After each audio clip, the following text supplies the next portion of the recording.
Houston. We count down to kickoff in what should be an epic one here between the Atlanta Falcons and the Carolina Panthers. We begin the next half-century of Super Bowls to a strobe of flashes. Super Bowl 51 from Houston is underway.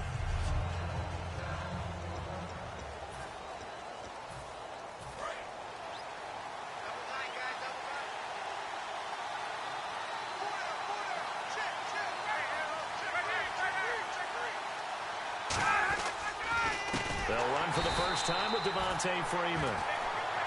So a loss of 5, and it'll be second down. They tried to run the counter, just that the defense wasn't fooled. And when they're not fooled, you see the end result, because what you're doing there, you mentioned the counter. You're using your offensive linemen sometimes to pull or move to influence the defensive front to go in that direction. He's got a man complete. That goes for a gain of 31. Well, we know he's got the speed there. He needed the speed and the hands. A great catch. And because of that speed, you have to respect it as a defender. So you have to either play off or make sure you're somehow in contact with him. And he's able to do exactly what you said. Use the speed to his advantage and go up and get the football. That's a big-time play right there. Second down now after the incompletion.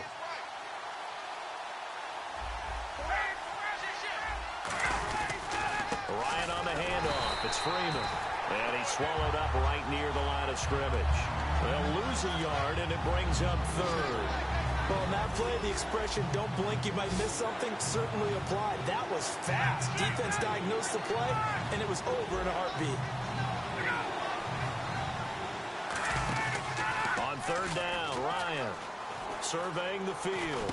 Getting it out left side to Sanu. And he is going to lose yardage here. Call it a loss of 12 that time. And that's going to bring up a fourth down. So on fourth down, the Falcons will call on Matt Bosher to punt it away. Back deep for the Panthers, Ted Ginn.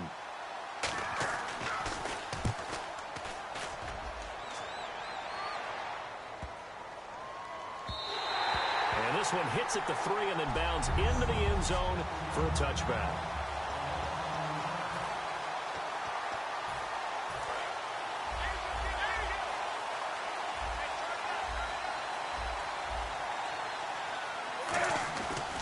First and 10, Newton. And his first pass is incomplete. He was trying to get it that time to Ted Ginn. That'll bring up second down.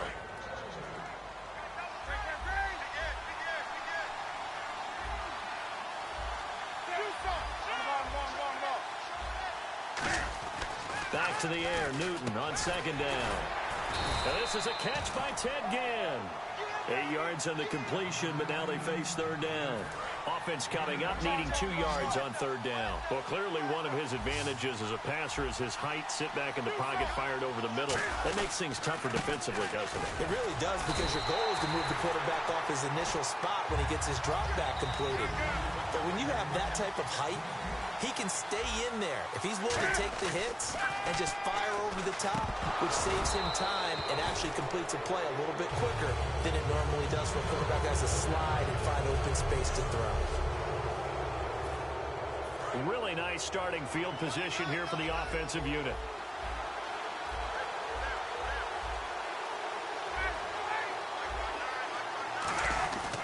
This is Freeman on first and 10. Do stop him, but he takes it all the way to the 2. A good pickup there, 26 yards. And a new set of downs here after picking up the first on the ground.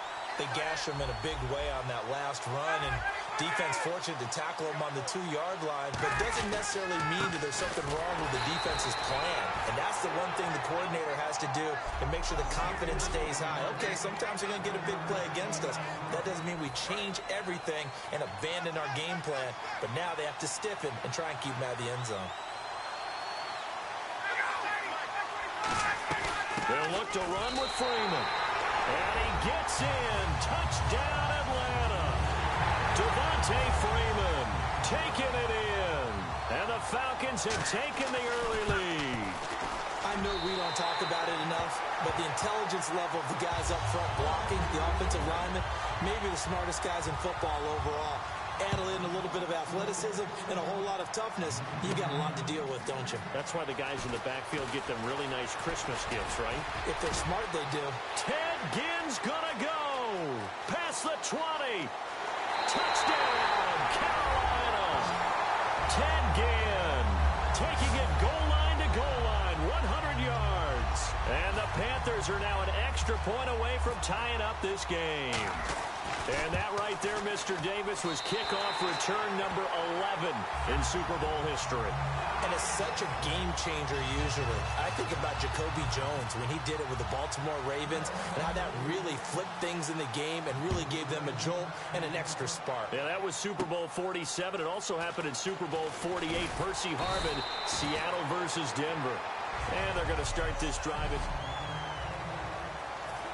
And as Atlanta gets set to go again on the offensive side, before the game, you and I talking about the Georgia Dome. Surprisingly getting one more game in front of those home fans, thanks to Green Bay's win over Dallas. Yeah, I don't think they truly expected it, and that's one of those added bonuses, right? You get one more in front of the home fans, one more time with your routine at home as you play the most important game of the season, the NFC Championship game. But I do know this.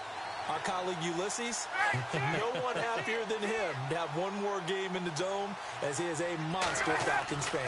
Falcons hoping to make their second Super Bowl. They lost in Super Bowl 33 to Denver. 4 yards on the completion, and it sets up a third down. And when you're playing a quarterback with some experience and some moxie, you enter the danger zone when you decide to blitz him, because if he's able to diagnose as he did on that play, he can hurt you down. And he's going to be wrapped up and driven down. Tulare able to drop it for a loss of 12, and it'll be fourth down. Well, the beauty of screen passes is they take a little time to develop, and they can often hit big, but sometimes they take too long to develop, and sometimes you get sacked. Yeah, what's perfectly called for a defense to attack a screen? Typically a blitz, and even though people think that the screen operates against the blitz, if you have the blitz called and you still cover the screen, that allows your blitzers to get there.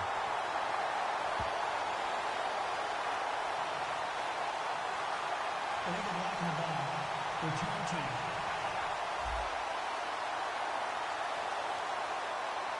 Automatic first down.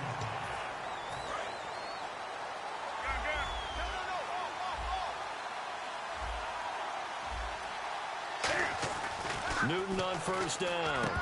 And it pops free. The collision there jarred the ball loose and brings up second down. So 2nd and 10 here.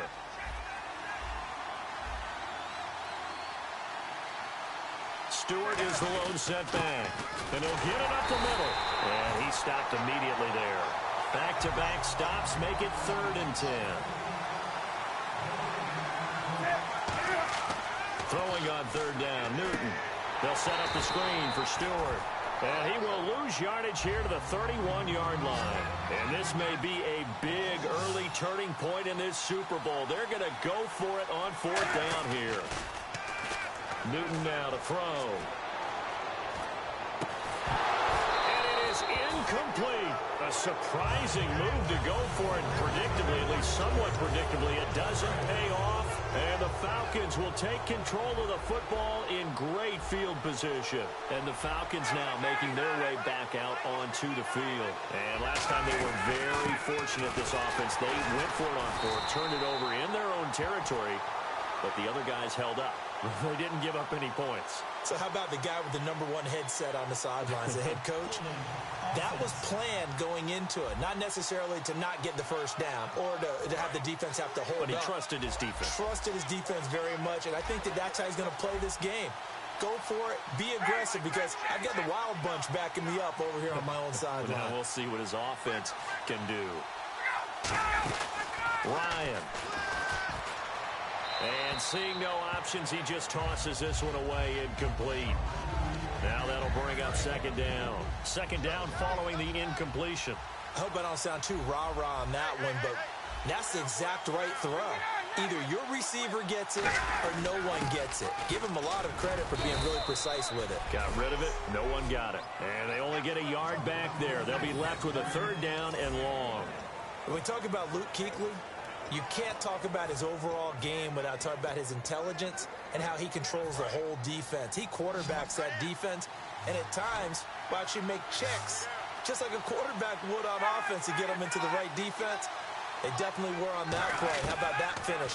Holding that to a minimal gain. And he's unable to haul it in, so it falls incomplete over the middle third of the field, and that brings up fourth. And he's certainly not a guy that drops that football very often. Indeed, because that's a bit of a surprise. I know he's in the middle of some traffic and people, bodies all around him, but he usually has the focus to haul that one in. He gets this one away, and boy, it's another boomer. And no return here. Where will they spot it? They say just outside the 20-yard line. And onto the field, here come the Panthers. And this offense last time turned it over, went for it on fourth, didn't get it. They're lucky, though, because no points against the team on the board, but we'll see how they respond. Yeah, they've got to get a lot of credit to their defensive teammates, don't they? They had their backs on that last series, and because they did so, that allows the coach to still stay aggressive on offense and maybe go for it again in a similar situation. I was going to say maybe makes that offense feel good, but when you know you've got a defense making stands like that. Yeah, that'll loosen up things a little bit, won't it? Maybe you'll play a little bit better the next time you have the ball. They'll try and run it. Here's Stewart, and he gets it to the 34. Good enough for the first. They only get two there, but on 3rd and 1, that's all they needed to keep the drive going. So the run moves the chains, and here we go on 1st down. 3rd and 1, partner. No need to be fancy there. Just use some force and move forward and pick up the 1st down. They'll try and set up the screen. It's complete. A loss of a full 3 yards, and now it's 2nd down.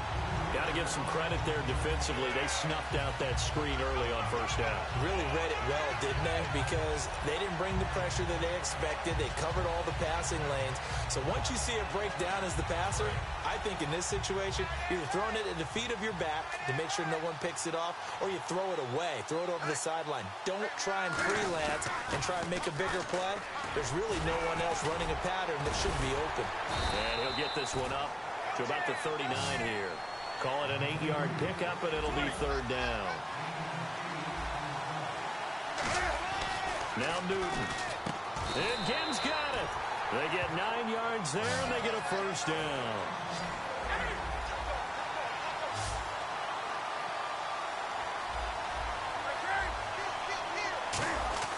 Now a 1st down throw for Newton.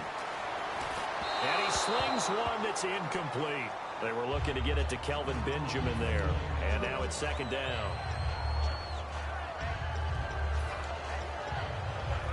Unable to connect on the 1st down pass play. Now it's 2nd down.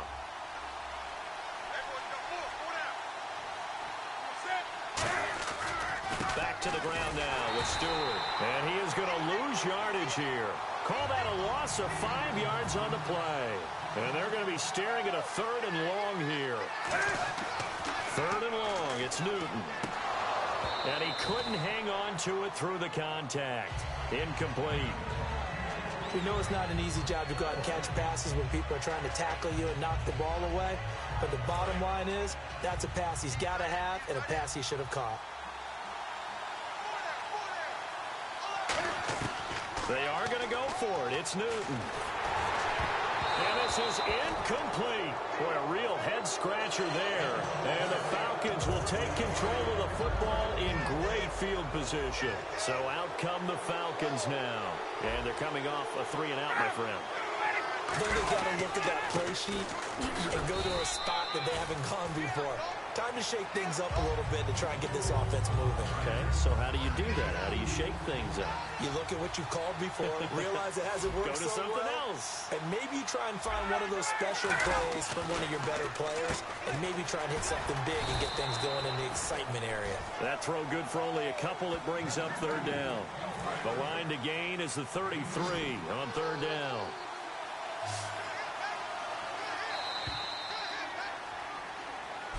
Alongside Charles Davis, Brandon Gaudin, it's the Falcons in possession to begin quarter number 2. They're looking at a 3rd and 6 here to start things out. Alone to the right is Jones. Now flags come flying in. One of the Falcons moved early. False start, offense.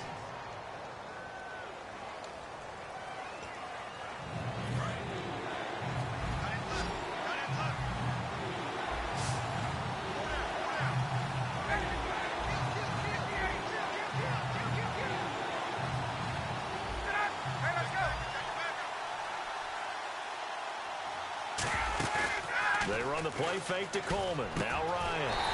Finding Gabriel complete. 18 yards the gain for number 18. Love the call by the offensive coordinator, recognizing the situation very well, calling for the play-action pass, and completing it. They'll run it now out of the gun. And this has been a recurring theme tonight for sure. Nowhere to run. Back to the line of scrimmage, that's all. Luke Kuechly combines speed, intelligence, toughness, puts it all together.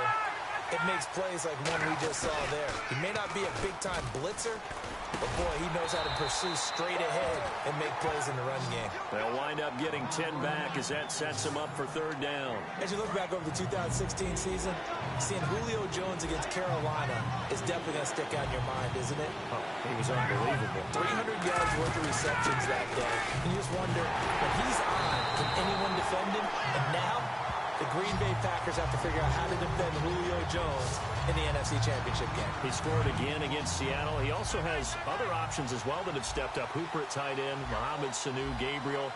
So some weapons making it hard to double-team him. Hard to double-team him. And then, of course, you can always have the two-headed monster in the backfield, Devontae Freeman and Tevin Coleman, that can hurt him as well. The Atlanta Falcons are high-powered on offense. And that is caught. Touchdown, Falcons. Taylor Gabriel, a 7.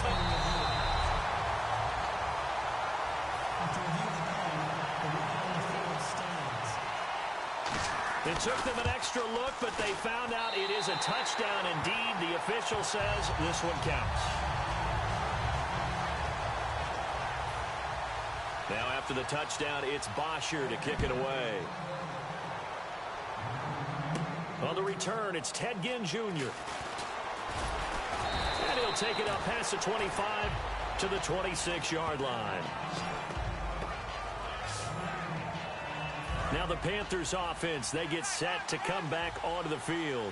And last time this unit was out here, costly turnover, and then that turned into 6 points. They've got to make amends.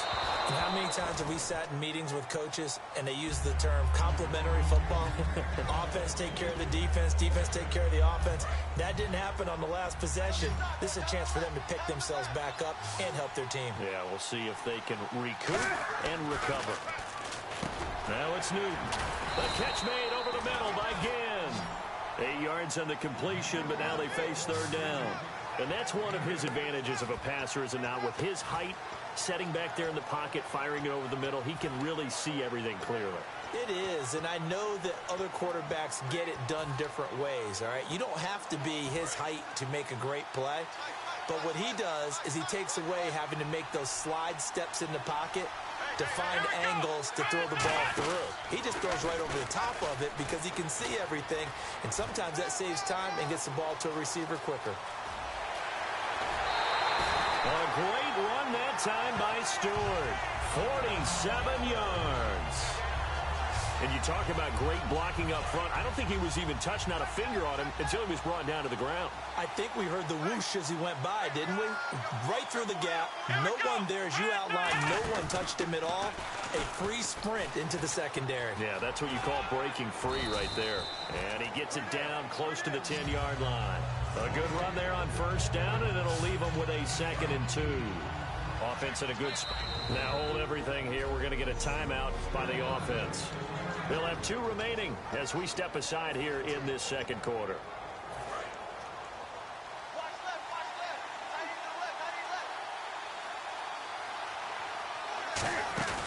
After the run, Newton going to throw. Forced out to his left. He's going to keep it again. And he's able to work it here to the 8-yard line. It's a 3-yard pickup, and that sets up a 1st and goal. Offensively, they liked their situation, so they tried to take a shot downfield, but no one was open. So it was tuck it in run time, and he picks up a 1st down. That's going to be caught at the 10-yard line. That's going to go as a loss of a yard, and it'll be 2nd down. Well, I know it goes against the instincts of the person catching the ball because all you're ever taught is catch the football, don't drop it. But drop it there. Yeah, in that situation, dropping it would have been better. End up losing yardage, even though they completed the pass. As good as a sack. Yeah, how about that? Although they won't get the same credit for it, and it won't help them at contract time. Now the Panthers get set, 3rd and goal. And the defense has to account for Cam Newton on this play. They'll run it. Cam fighting. He lost the football. It's out. And the Falcons grab it. And a big turnover there as his guys will get the football back. Atlanta now coming out on the field. And they'll just simply be looking to build off the confidence of the last time out where they scored a touchdown. And confidence is powerful, isn't it? When you've scored once, you feel like you can go back out there and get it done again. Doesn't matter what the defense throws at them. They feel like they're in a groove right now, and they want to get out there and show it. Yeah, hoping to stay in that groove here this go-around. They know that old expression, it's not my night. It hasn't been his so far. I don't know if the legs are a little bit heavy. Sometimes having to hang out all day and play doesn't exactly play to your advantage, but it's been a tough game. Rush coming, and he's taken down. Shaq Thompson, the outside linebacker, drops him for a loss of 6. Now, we talk about players blitzing all the time. I often laugh and sometimes call it just straight-ahead pursuit. What a running start right back to the backfield for him. Yeah, it really didn't give anybody a chance to get up there and stop him. No, I mean, that's really, really difficult. You're asking a whole lot anyway, but when he gets that kind of a start and comes through clean, oftentimes the advantage definitely goes to the defensive player.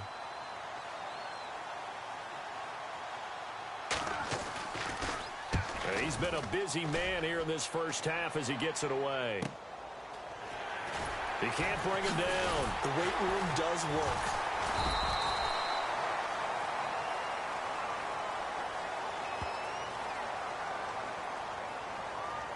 Over the block in the back. Return team. Automatic first down.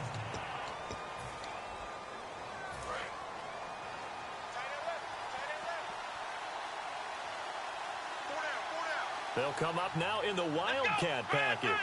It's the Wildcat with Stewart. And he'll get about 3 as he takes this up near the 25. Tackle made there by Robert Alford.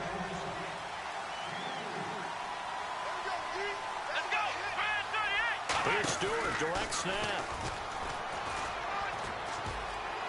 And he'll get it up to the 33-yard line. It goes as a gain of 8, and it moves the chains.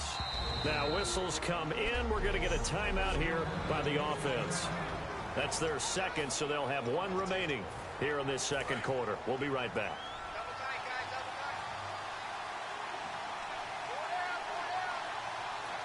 Stewart is the lone setback. Now a play fake here on first down. He'll buy some time right. The ball comes out, and this will get out of bounds right at the line of scrimmage. So fortunately, they're able to hold on to the possession. So they almost turn it over there. Scary moment. Second down here.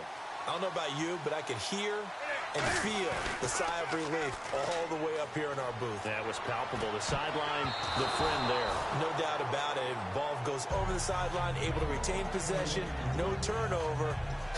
I know his coaches are screaming, just hang on to the ball, man. Oh, man, that was close. The opportunity to change momentum, big play, right in his hands, unable to come down with it. A sigh of relief, no doubt, on offense that fell harmlessly to the ground. And this is going to be incomplete. The intended receiver was Corey Brown. And now it's 4th down. Well, they've had a pretty frustrating first half here offensively, and then just continued there with that incompletion. And definitely frustrating for them, but heartening for the other guys. And how about this, a fake? He rifles one that's intercepted.